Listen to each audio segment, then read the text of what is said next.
Alright guys, here's my first reaction to the PTB. Oh, that music's kind of interesting. Yeah, I can see the time period this killer's supposed to come from. I can hear it in the music. Alright, let's see. Let's go ahead and check out the killer. We kind of already had it spoiled for us because the devs already showed us what the killer looks like, all the perks, and what the survivor and her perks look like. But at least now we'll get to read the powers. So let's go ahead and do that. You can see I'm rank 1. There it is. One thing I want to mention real fast before I know this is the first reaction, but look at this. I had 900,000 blood points. For some reason, it only shows I have 240,000, which is dumb. So I won't be able to level her up as much. Oh well. Wish it wouldn't do that. Let's look at the new killer. Here we go. The plague. Oh wow, this killer's tall as fuck. Jesus Christ. Let's look at Michael here. Michael's a pretty tall killer. Holy fuck. She's taller than Michael. Weird. Alright, let's look at the power. Power. Fuck, how you look at the power? Yeah, here we go. Okay, Vile Purge. Alright, we know, we'll do the perks in a second. So yeah, she's a normal 115% movement speed, 32 meter terror radius, and then tall. We're not going to read the backstory just because I don't want this video to be really long. Okay, Vile Purge, here we go. Hold the power button to charge Vile Purge. Releasing the button unleashes a stream of infectious bile. The survivor hit by the stream becomes infected. The survivor accumulates an amount of infection by being hit by the stream, running, or performing interactions. Environmental objects also become infected for a short duration when hit by the stream. Huh, okay. If the survivor's infection indicator is completely filled, the survivor is forced to vomit and continue to do so at random intervals. They become injured if they are not already and gain the broken status effect, and they pass on their infection to other survivors as well as environmental objects they interact with. Okay. Infected survivors can remove all the infection by interacting with a pool of devotion.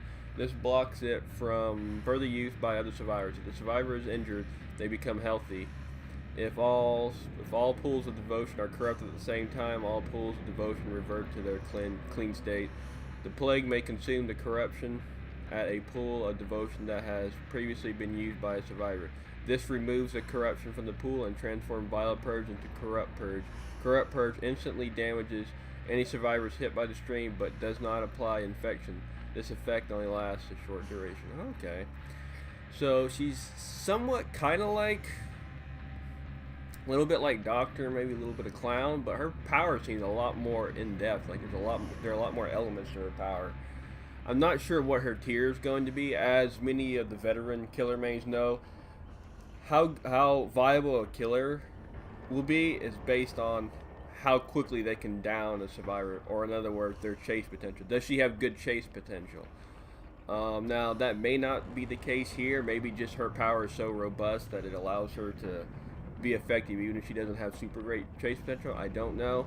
I'm just telling you that's usually been the case when it comes to these killers. It's usually the killers that have really good chase potential, like Nurse, Huntress, and Billy. Those are the ones that are really good killers. So we'll have to see, but that's pretty interesting. We'll go ahead and quickly run over her perks. Corrupt Intervention. I know this is only tier 1, but it gives us an idea. Your prayer invokes a dark. I'm not even going to read. I just want to see what the power does. Degenerators located furthest from you are blocked entity for 80 seconds. Well, that's pretty. This is tier 1 too, so I wonder what tier 3 is. Maybe 2 minutes potentially. Yeah, but this perk might be better than I thought it was going to be. Infectious right now. This perk I think will be pretty damn good for Nurse, and let me tell you why. Basically, what are those? All right, let's read real fast. Well, yeah, really 4 seconds. Okay, so basically, whenever you down someone, if someone's in your terror radius, they'll scream out, revealing their location. This will be great for Nurse because if you're really good with Nurse, you will chase after any survivor you see. So this will basically increase your slugging potential even more. This could be really good for Nurse. We'll have to see though. You know, it sounds like it might be good on paper, but in practice it may not be as good. But I'm going to definitely try this perk out for Nurse. And then we have Dark Devotion, which basically allows you to transfer your terror radius to another killer. Pretty interesting. I don't know if I'll use this, but it sounds kind of cool. Could be used for some meme builds. Let's see, yeah, 32 meter terror radius for 20 seconds. Oh, that's pretty decent. And then your terror radius is reduced to 0 once every 60 seconds. Okay. I'm guessing that with at tier 3 you can use it every 40 seconds. So that's interesting. Okay. Let's quickly go over to the survivor.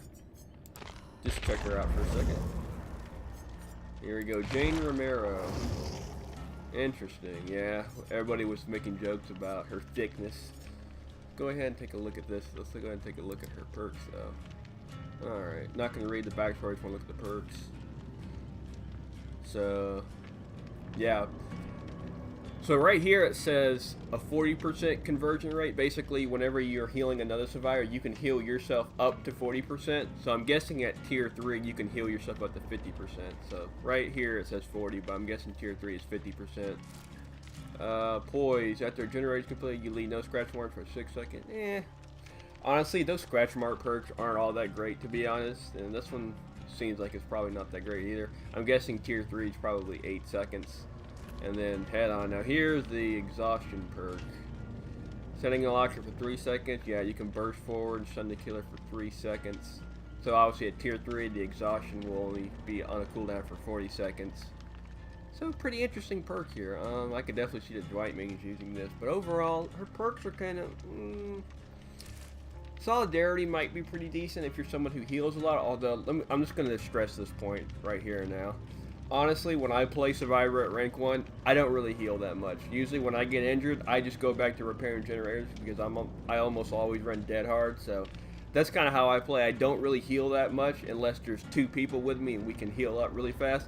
For the most part, I really just don't heal that much as Survivor, so I don't know. I guess if you heal a lot, it might be pretty decent. Probably won't use Poise and Head On. Head On could have its uses. Instead of running away when the killer approaches you could hide in a locker, and if they come to check the generator, check the area you're in, you can hide in that locker, and if they check the locker, you can burst forward and stun them. It could have its uses there, but we'll have to see. Honestly, nothing too crazy with the Survivor. The killer sounds very interesting. Now, her power has a lot of elements too, which is kind of cool, but I'll give you guys one last final look. Yeah. Oh, let's look at the store. Is there anything in the store really fast? No. That sucks. Well, I guess oh yeah, it's PTB. She'll probably have some cosmetics when she officially releases, though. Let's go back to Survivor. I'm almost certain she doesn't have anything either, but yeah. Okay. I had a feeling. But yeah, that's my first reaction. Overall, I think this killer looks really interesting. Her power is pretty cool, and overall her design looks very cool too. So what I'm going to do now, I'm going to go ahead and try and queue up for a lobby.